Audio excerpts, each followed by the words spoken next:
gone just then. You came out early for the second half. Has there been a case yet or a game yet where you've got angry with the players at half time, or you've had to get angry with them? No, I think the best thing to help the players is to be calm, try to explain what we need to change. Then we will have time to be angry with them. I think, and I said that today, of course, we didn't play well.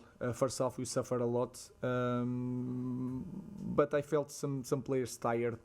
And when they are tired and trying, I have the responsibility to try to help them, sometimes to change them, and that is my part. So I came before the team because I had Anthony, and I wanted to explain the situation of Anthony, what I need from Anthony to go inside of the pitch. That was the only reason. Just on Anthony, there's some speculation that he could leave on loan this month. Do you expect to keep him? Do you want to keep him? Like I said, I want to keep my players. I'm focused on these players. I don't know what will going to happen this window. We'll see, but he did a good job today. Rob, hi Ruben. Because you come in this season with no time to train, do you think this is going to be how it is until the summer now? You're up, down, good performance, bad performance, until you can get to summer and actually, have some time with it? Yeah, I think it's going to be hard until the end of the season. It's going to be a little bit of that roller coaster. Then depend of the time you have to train, and we are still in the cup, and we have UEFA games for Europa League. Then it's important also to focus on next Thursday to win and to try to be in that top 8. In that way, you can take 2 games from the schedule and have full week. So we are trying to do everything at the same time. So we had like 7 trainings together in 14, 15 games. So it's really hard, but we have to continue and try to win it. Sometimes playing good, sometimes playing bad. We will try to win games.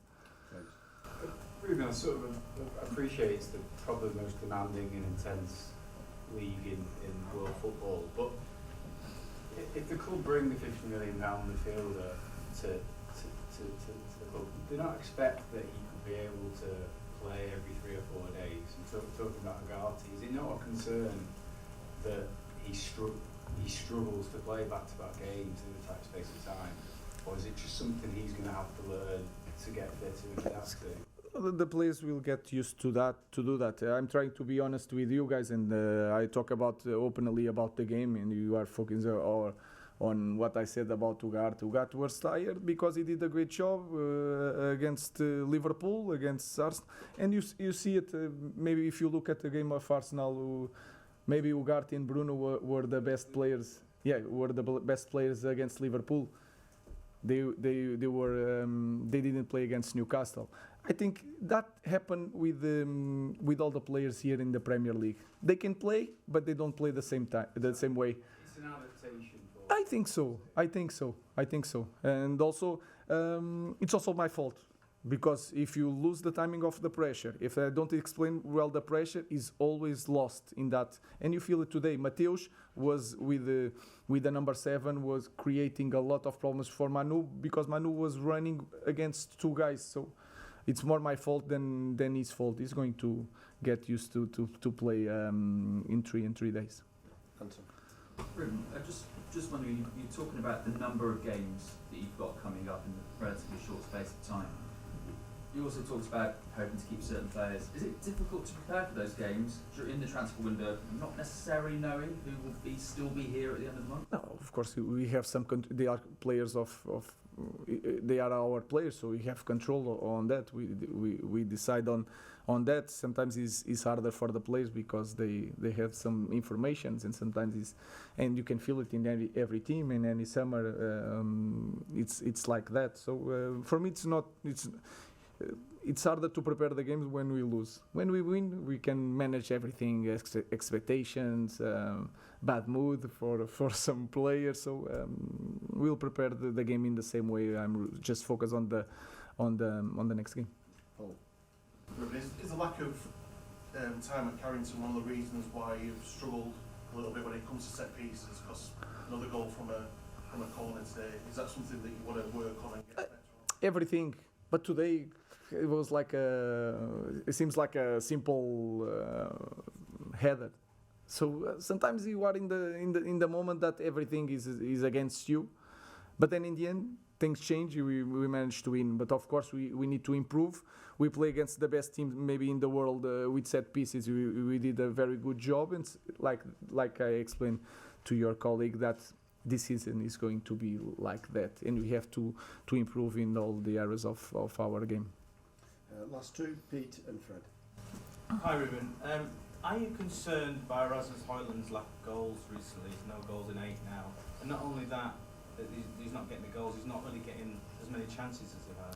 I think it's a team problem, and you can see it is not just from now, it's from the past. So we have clearly a lack of goal and a lack of threat.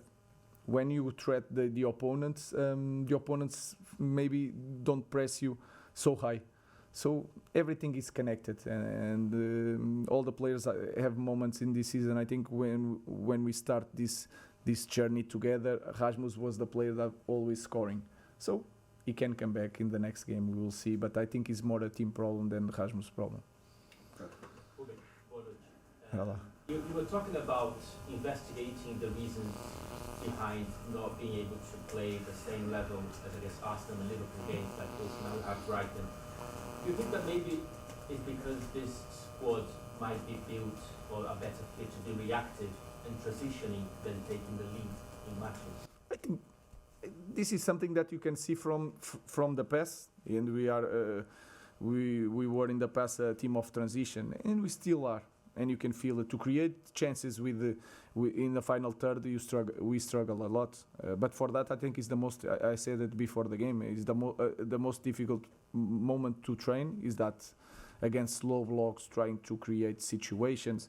So I think is a team that feels more joy to play, waiting for the play, and then in transition creating problems.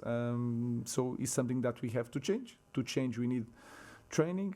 So to have time to change, also we need to win games. We try to do that.